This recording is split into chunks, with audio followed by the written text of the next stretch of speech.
Hello everyone, this is Paul Katzoff with UV Networks. We're looking here at UVexplorer today to demonstrate the image behind your network maps.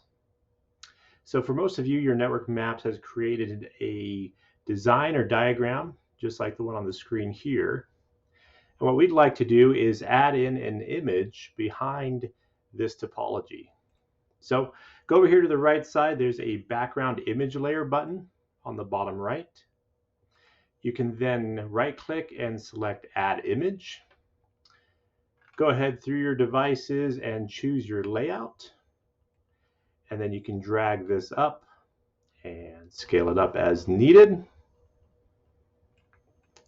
In this situation, we go ahead and place it here for this office layout.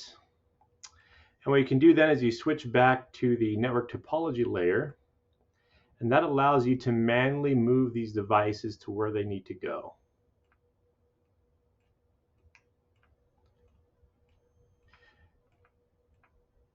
So this will allow you to go through and move your devices wherever they need to go in your network map or layout map. You can move these devices around.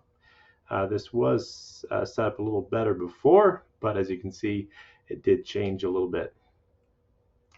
Now what's nice is these devices are all listed, so now you know which office each of these switches or routers are in, and that kind of helps you on your side on the troubleshooting.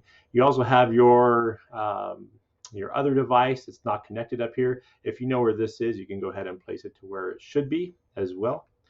And what's really nice about UVexplorer is you can go up here. This is the all core devices category. When I go to all devices, that map disappears. So you can have an image for each of your categories. You can have an image in your device groups for each of your device groups as well. Oh, let's move that up. For the mapping here, you can put in a different image for each of those as well. Okay, so it's the background image layer button on the bottom right. You select that, right click, and you can add an image.